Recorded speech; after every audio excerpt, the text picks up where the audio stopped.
Welcome to the Play Squad pod. This is where we unpack the challenges and conundrums that come up in everyday life for women just like you. Now, normally these episodes start with a question from someone in the squad, but this week I have gone a little bit off-piste. This has come off the back of a few chats, a few check-ins, and honestly, a few themes, I suppose, that keep popping up and cropping up and have been over the last few weeks that I just thought would be good to address. And the theme that has cropped up, I think a lot of people would label as motivation or willpower, but it's not. It's not about motivation. It's not about willpower. Today's podcast is all about that moment when life gets busy and full on and suddenly everything just slips. And I think with the festive season coming up and everything going a little bit bananas for people, this couldn't be more apt to do at this point in time. Without further ado, one of my clients, I suppose, summed it up perfectly in their check-in over the last week. She'd had a run of full-on weeks, big projects, big travel plans, extra work hitting her. And she said, I've basically been running on nervous energy, buzzing on it really, until the point where I basically crashed. The way that she described it is like getting hyper, where she can't switch off and then she's really flat. And all of the good intentions that she's had have just kind of fallen to the wayside. And I thought to myself, yeah, that's it. That's something that I hear coming back so many times. And it's something that I actually feel myself, because that's exactly what happens. Life picks up speed, everything ramps up, and we're trying to keep all of these plates spinning, and everybody has got different plates that we're trying to spin. But we tend to forget or not notice, or forget to notice, I suppose, what it's really costing us. And when the energy dips, everything else starts to wobble. So that's what we're talking about today. When your energy dips, everything else slips. And those that know me well know that I love a good little rhyme. So I was particularly pleased with that. When your energy dips, everything slips. So today is all about what actually happens when your energy does drop and how to, I suppose, stop that slide before it turns into a full-on crash. So I'm going to start at the beginning because I think that's a very good place to always start. And I think this will relate to a lot of you, or a lot of you will be able to relate to this quite easily. So it's that feeling when on a Sunday evening or a Monday morning, you kind of start the week full of hope. You've got the fridge stocked, you've got your gym bag packed, you have color-coded your diary, you're feeling smug with your organization. But often by Thursday, you're surviving on caffeine, you are getting through the week on pure determination. And when we hit these points, it's rarely a point of a lack of discipline. It's very much a point of having a low battery. We don't run out of time, I don't believe. We run out of energy. And when this happens, the simplest things that we want to do, things like, having a good meal, moving every day, replying to that one text, can feel like an absolute mountain to climb. It's when our energy's low, everything, absolutely everything, feels heavier. Decisions take more effort, even the simplest ones. It's like our motivation has basically snuck off for a fag break.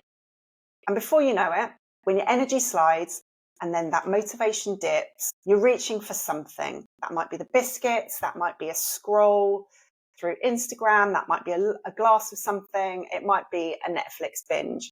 And I think a lot of the time we kind of go, God, I failed with that. I'm not doing the thing that I said that I wanted to do. Instead, I'm having a biscuit and I'm 3 episodes deep into a new Netflix series, whereas in actuality, I said that I was going to go out for a walk and do some reading.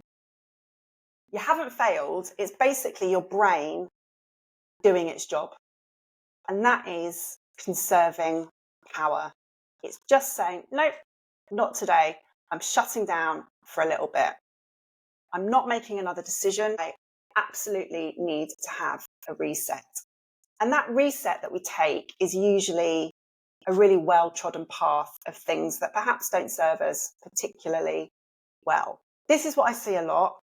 And this might sound really familiar to you.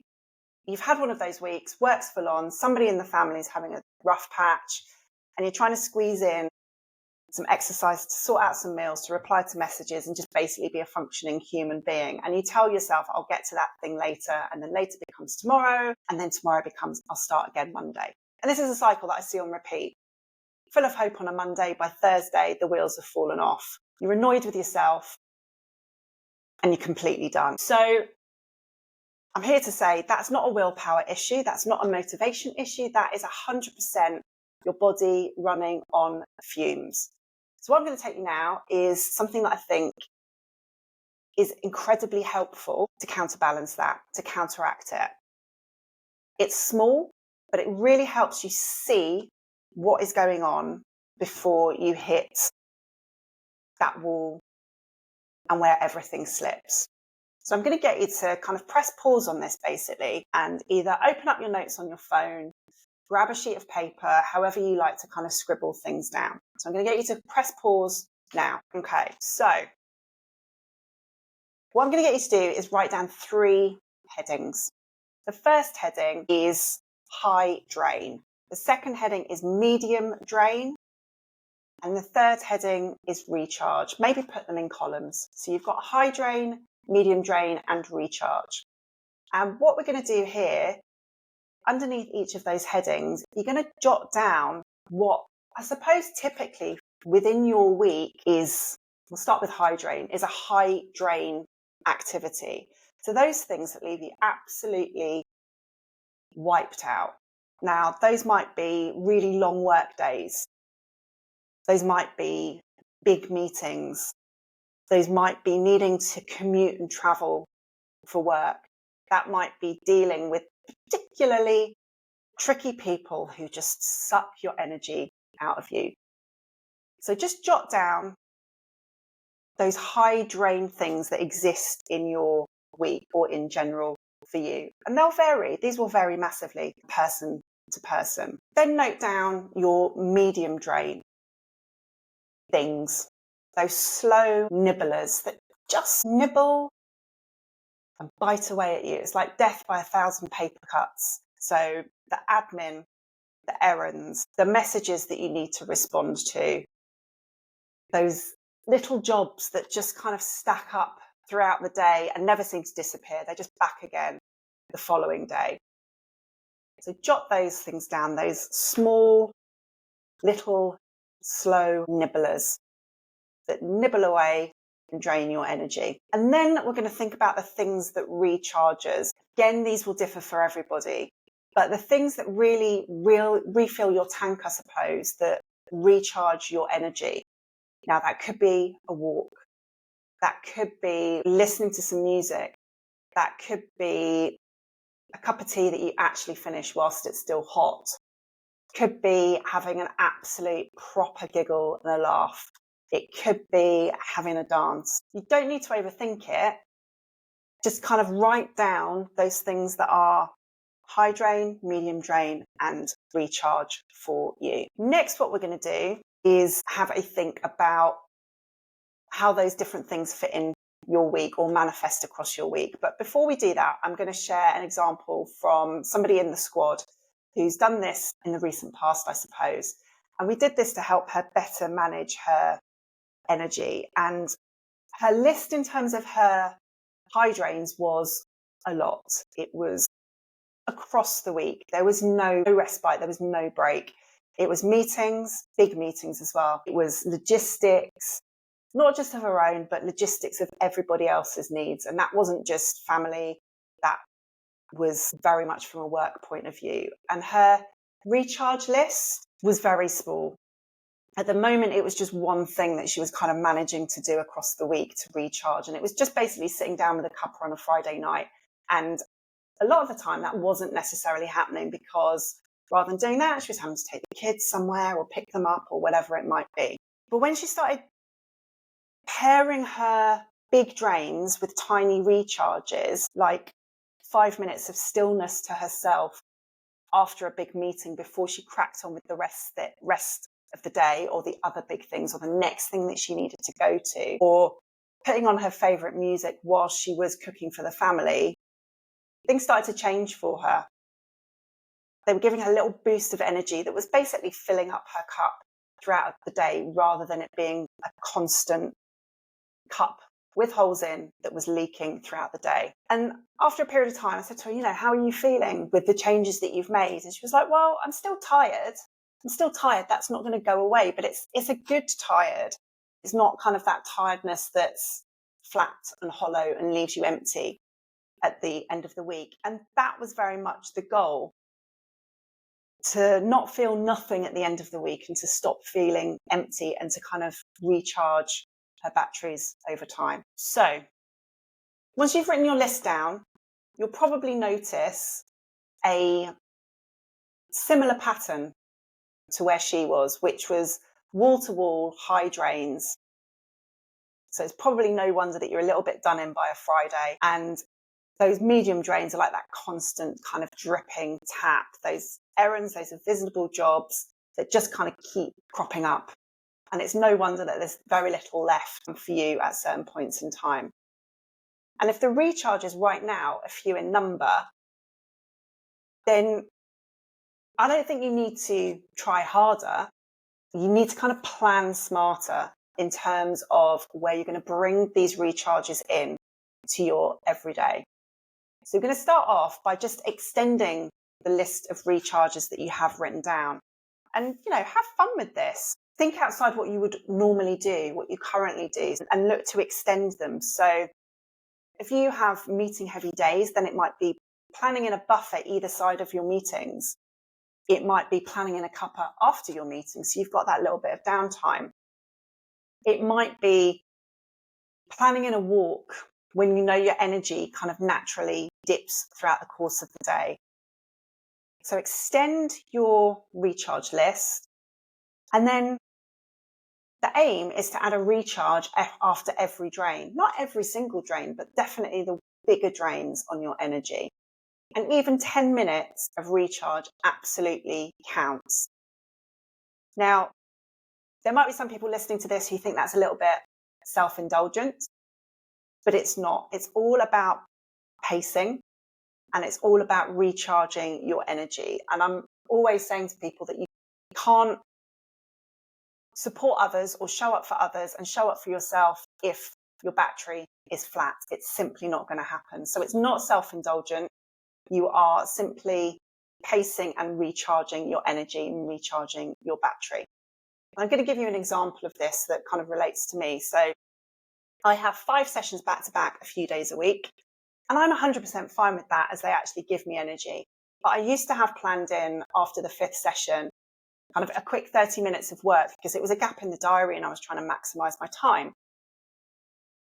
And I was going to do 30 minutes of work before I went into my next session. That 30 minutes of work absolutely wiped me out. And it took me a while to realize this, but it absolutely wiped me out. And so that 30 minutes now is very much a recharge moment. And I don't find it self-indulgent. I don't think it is indulgent in any capacity at all, because I need it. I need to go and get some fresh air. I need to go and get a coffee so that I am then back at my best for the next session that happens. It's really important for me. And now my energy is much better going into that session. It's much better going into the rest of the afternoon. Another example is that Tuesday is an admin day for me. I don't have any sessions on a Tuesday. It's total admin. But it's a lot of laptop. It is a lot of desk time. It's a lot of computer time. So I start the day with a training session because that boosts me for the day. So I'm kind of recharging my battery before I've even started. I'm getting it up to absolute maximum. And then later on in the day, if I feel like I am wavering, or if I have had a particularly high drain task, I will have already planned in a little bit of fresh air, a little bit of a walk in order to recharge batteries. Not self-indulgent, absolutely needed. I consciously plan it in, and it has made such a difference. And I think when you're kind of embarking on a journey where you're trying to change your behavior, you're trying to potentially change your nutrition, you're trying to move more, but also you have lots of other plates to spin. We plan everything else. We plan our meals, we plan our meetings, we plan things for other people, but we rarely plan our energy. We just treat it like it's always, always, always going to be there. And then when it isn't, we blame ourselves and we go, oh my God, my willpower is rubbish. Oh my God, my motivation is crap. And this is where I see loads of women get caught out. You have a week where you feel great, so you pile more in, you say yes to everything, you're absolutely flying. And then suddenly there's that crash because you've burned through your energy reserves and you're back at square one. So I'm here to say, what if you stopped waiting until you're on empty before you top up? And a really good way of thinking about this is thinking about it like your phone battery. I don't know anyone who waits until their phone is dead and has run out of charge before they plug it in. I think people get a little bit fearful about their phone running out of charge, but we have absolutely no fears or qualms at all about allowing our own battery to totally run down. So treat it like your phone. Keep recharging your battery, keep it topped up so you don't get caught short. And we operate and live in a culture where our recharge is kind of, a weekend away or a trip to the spa or whatever it might be. And we don't need necessarily that weekend away to recharge. I mean, that wouldn't go amiss, absolutely. But you need those small top-ups sprinkled throughout your day so you don't crash and burn, and then you don't have everything slip. So 5 minutes of quiet time before the next call, taking a couple of breaths before you get out of the car and walk into the house and enter into absolute chaos. Putting your favourite playlist on when you are making dinner instead of the news. Those are the things that are really going to help you recharge, and those are the things that really help stop the crash. Because your time's not going to stretch and the to-do list is 100% not going to get any shorter. It's not going to shrink. And energy and your energy levels are the things that are going to decide how your week actually feels and how it actually plans out. So when you start planning your week, or when you do plan your week, plan it around your charge, not just around the tasks and the things that you've got to do, not just around your calendar. And once you start to do that, life stops feeling like you're in kind of constant survival mode and just ticking a load of shit off an exceptionally long to-do list. You start to feel steady, you start to feel more contained, you start to feel more you. And you get to Friday night, still having something left in the tank, not for work, not for anyone else, but for you. And that's the bit that really, really matters. Not doing everything, not doing it perfectly, but getting to the end of the week and thinking, I'm tired, but I'm okay. I'm not wrecked. I can still laugh. I can still enjoy the weekend. I can still do stuff for me. And I'm not going to slip. I can still make decisions that are going to be really, really positive for me. So perhaps this week, instead of thinking, how do I fit more in? Just try asking yourself, where can I plug back in? Where can I recharge? Where am I going to add in these moments in time? And they don't need to be massive to boost myself, because love a rhyme, as I said earlier, when your energy dips, everything slips. So don't allow that energy to dip. If you pace your power, the whole thing, life, everything, it just feels lighter and more straightforward. Not perfect, but just more doable. So go write your lists, your high drain, your medium drain, your recharge moments and opportunities. See where your energy is going, where it's leaking, and then factor in those recharge moments, because you don't need more time. We just need to kind of work out how we can have more charge. That's it for this week. Thank you for joining me for this week's Play Squad Pod. And remember, when your energy dips, everything slips. So work out how you can manage your energy with planned recharge moments across your day.